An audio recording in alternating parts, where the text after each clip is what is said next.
আসসালামু আলাইকুম। হুমায়রাস cooking and হবিসের পক্ষ থেকে আপনাদেরকে স্বাগতম। চলে আসলাম আরেকটি নতুন ভিডিও নিয়ে। আমি আপনাদেরকে আজকে দেখাবো আলু দিয়ে কিভাবে দেশি মুরগি রান্না করলাম। একটি কড়াইয়ে সরিষার তেল নিয়েছি। আগে থেকে কেটে ধুয়ে রাখা আলু দিয়ে দেব। একটু হলুদ দিয়ে আলুগুলো মোটামুটি করে ভেজে নেব।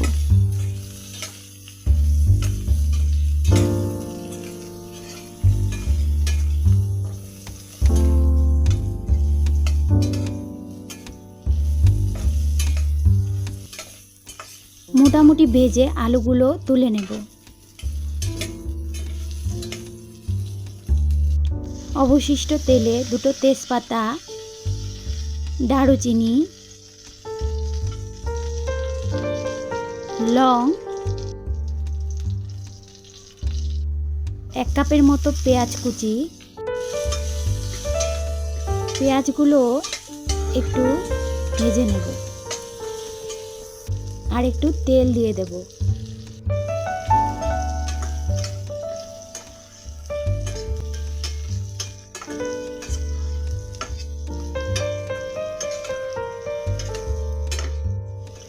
মোটামুটি করে ভাজা হয়ে গেলে লবণ, হলুদ, মরিচ,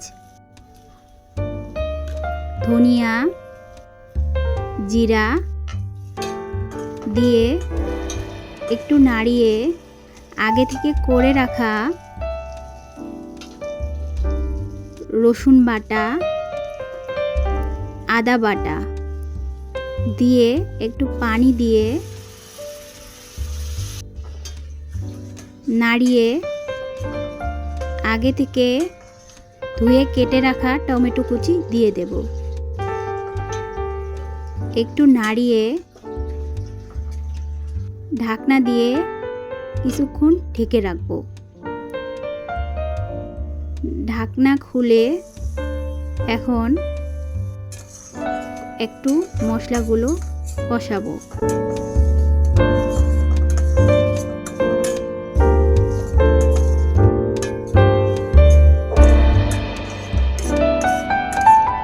কষানো হয়ে গেলে এ পর্যায়ে আগে থেকে ধুয়ে রাখা মুরগির মাংস দিয়ে দেব। মাংস একটু কষিয়ে নেব।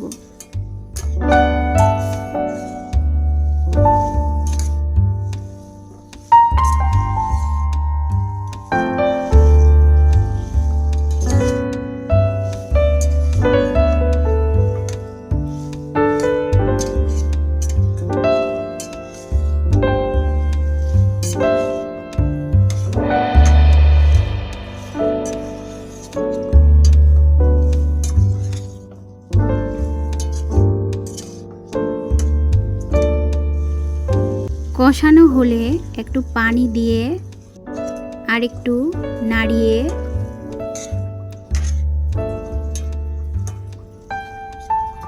ঢাকনা দিয়ে ঢেকে দেব। প্রায় 5 মিনিট পর ঢাকনা খুলে মাংস আর একটু কষিয়ে নেব।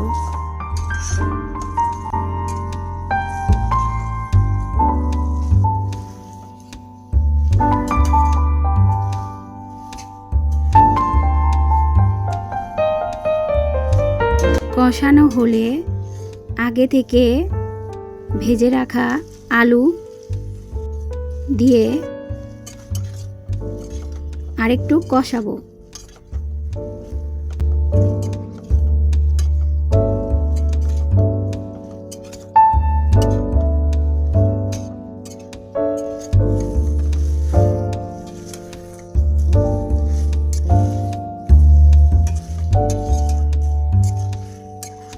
কষানো হলে গরম পানি দিয়ে দেব। আমি একটু ঝোল করব, তাই আমি পানির পরিমাণটা বেশি দিয়েছি। আপনারা যদি ঝোল না রাখেন তাহলে পানির পরিমাণটা একটু কম দেবেন। এ পর্যায়ে ঢাকনা দিয়ে ঢেকে 10 মিনিটের মতো জাল করে নেব। 10 মিনিট পর ঢাকনা খুলে কয়েকটা কাঁচামরিচ দিয়ে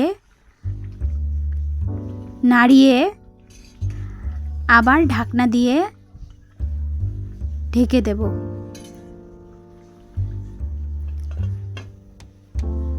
কিছুক্ষণ পর ঢাকনা খুললে আমাদের রেডি আলু দিয়ে দেশি মুরগি। ভিডিওটি দেখার জন্য আপনাদেরকে ধন্যবাদ। ভিডিওটি ভালো লাগলে অবশ্যই ভিডিওটি সাবস্ক্রাইব করে দেবেন এবং পাশে থাকা বেল আইকনটি প্রেস করে দেবেন। ধন্যবাদ সবাইকে।